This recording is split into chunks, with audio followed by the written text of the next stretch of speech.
Good evening to you. Rolly Hoyt here with Brooke Buckner. What Little Rock police are calling a homicide at a daycare leads our New Year's Eve coverage tonight on a tragic note. Little Rock police arrested the woman today after an 8-month-old at her in-home daycare center stopped breathing and later died. THV 11's Maya Ellison spent the day learning more about the case and how parents who use the daycare are reacting.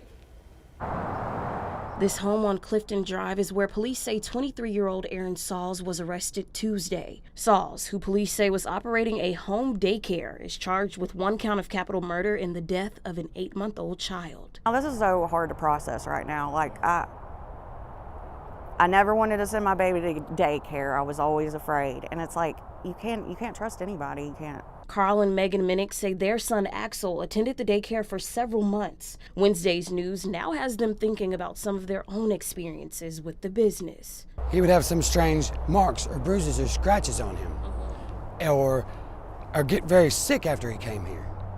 More than once he got sick after he came here, very sick, stayed a week in the hospital, very dehydrated. They couldn't figure out what was wrong with him. While doctors never determined a cause and no link to the daycare was ever made, the Minnicks have since removed their child from the facility and now plan to speak with detectives about their son's time there. As for the investigation, according to the arrest report, Little Rock police say an 8-month-old child was found inside the home, not breathing. The report states Sauls admitted to police that the child was injured during a diaper change. The infant was taken to the hospital, where he later died. As we spoke with the Minnick family, as well as a neighbor, they say they were learning these details for the first time. Person been accused of killing a baby, an 8-month baby. Ain't no telling what was going on in that house. And I'm like, I couldn't believe my eyes. I was like, this is the lady that's been taking care of our baby. In Little Rock, Maya Ellison, THV 11 News. Maya, thank you. Sauls entered a not guilty plea this morning in district court with a review hearing scheduled for February. Maya also spoke with a family member of the victim in the case. He confirmed several of the details, but also said he couldn't speak on camera at this time. Well, this is a live look at Times Square, where just a few hours from now, an estimated 1 million people will gather to watch the iconic ball drop, officially marking the new year. And here at home, plenty more will be watching and holding their own celebrations. Tom, though, any chance weather's going to interfere with any of our plans around this neighborhood? Oh, no. Beautiful night out there. In fact, near perfect evening for New Year's Eve. It is going to be a little on the cool side. Gorgeous end of your day, and you can still see a little bit of color there from the sunset tonight, but a gorgeous state capitol. And there's quite a bit of traffic out there. Folks heading out and about to get a little something to eat tonight and go to their New Year's Eve parties. Let's count it down for you. 53 degrees will turn into around 42 by midnight under clear skies here in Little Rock in Arkansas as we welcome in the new year 2026. Our temperatures currently 52 downtown, 51 in Harrison. It's 56 Texarkana and 50 in Stuttgart. Off of highs today that manage the lower 60s. We'll cool off into the upper 30s tonight under clear skies, but gradually see clouds increase throughout the day tomorrow and a little rain chance on Friday. I'll time that rain chance for you coming up here in just a few minutes. All right, Tom, thanks. Hangovers notwithstanding, tomorrow is the day thousands of people may get sticker shock if they have to go to the hospital or a doctor's office. Affordable Care Act subsidies expire at midnight, and if they haven't found a new plan yet, some patients are about to see a spike in prices. THV 11's Tanya Motorzitsky talks to lawmakers and advocates preparing new safety nets. At the Capitol, lawmakers say they're concerned about rising premiums as Affordable Care Act subsidies end, but are divided on solutions. U.S. Arkansas Senator John Bozeman tells us in a statement, Obamacare has not made health care more affordable, but rather run the risk of fraud. He says all Arkansans are struggling with rising health care costs, and Congress needs to pursue a bipartisan path to help lower them, including through increased competition and consumer choice that would improve patients' access to quality care. While only enhanced subsidies of ACA that were a part of the COVID-19 relief package are expiring at midnight, that was an appropriate measure that the federal government took. This still means millions of Americans will have to come out of pocket, in some cases a lot more, or health coverage in 2026 or go uninsured. Here in Arkansas, state representatives say they'll be keeping an eye on the feds and say pressure is back on the states. Really make sure that we look and see how healthcare is doing. Arkansas is the lowest reimbursed state commercially.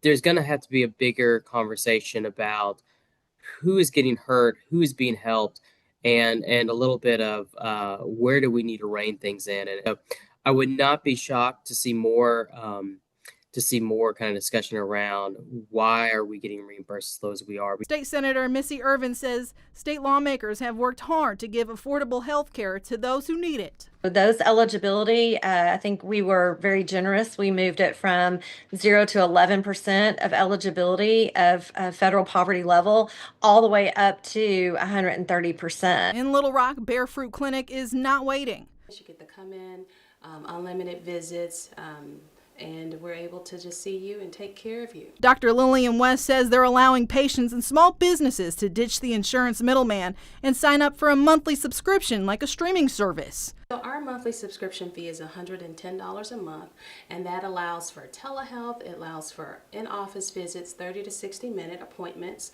and even 90 minutes for our new patients. Also, it allows for after-hours care. While giving many people a more affordable health care option. In Little Rock, I'm Tanya Motor-Zitsky, THV 11 News.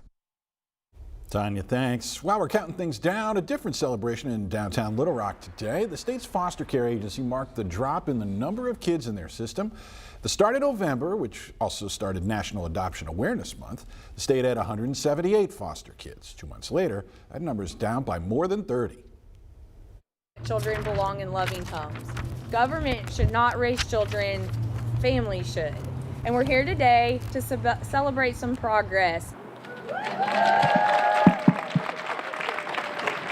46 you see there represents progress for sure, but officials say there is still more work to be done. In collaboration with Arkansas-based group Project Zero, they want to keep working until there are no kids left waiting to be adopted across the whole state. We're going to have more on those efforts coming up a little later on tonight.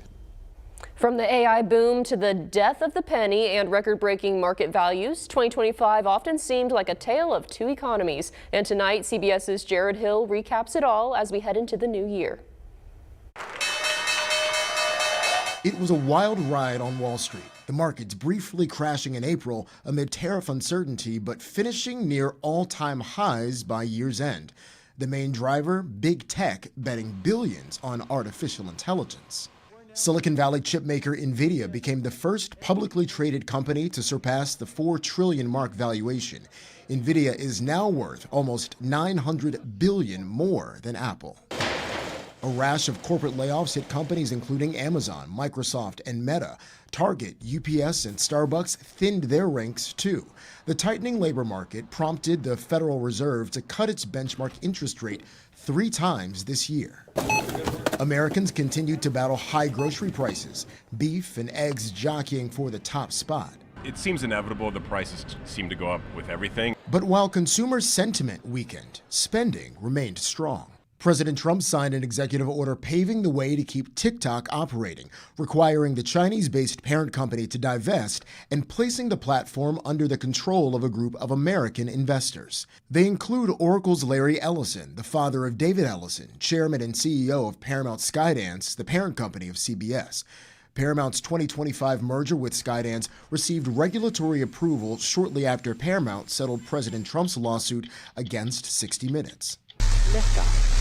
A giant leap for space tourism with a 10-minute flight of known origin but unknown cost. Blue Origin's new Shepard rocket carried its first all-female crew to suborbital space, including singer Katy Perry and CBS's Gayle King. It's really quiet and peaceful, and you look down at the planet and you think, that's where we came from? And to me, it's such a reminder about how we need to do better, be better. Flying domestically got real, with the government requiring a real ID or other acceptable form of identification, like a passport, for flights in the U.S. Branding backlash stoked culture wars and drove stock prices. From Sydney Sweeney's American Eagle jeans ad. Sydney Sweeney has very keen. You see what I did there, right? To Cracker Barrel's logo redesign, the public weighed in. American Eagle stock went up and Cracker Barrel's went down. Millions of Americans unboxed Labubus, a Chinese-made plush toy that nearly tripled Pop Mart's profits this year. Labubu cemented their place in toy history when fake ones called Lafufus hit the market. It just came to the United States and it's just like all over the place. Americans also sunk their teeth into Dubai chocolate. Riffs on the Middle Eastern pistachio cream-filled confection hit stores across the country in 2025. That familiar staticky sound is no more. AOL ended its dial-up internet service, but you can still use free AOL email accounts. Goodbye. And after 232 years, it's a wrap for the penny. The U.S. Mint in Philadelphia struck the final circulating 1-cent coin. Until it's phased out, the penny remains legal tender, still good for buying and wishing. Jared Hill, CBS News, New York.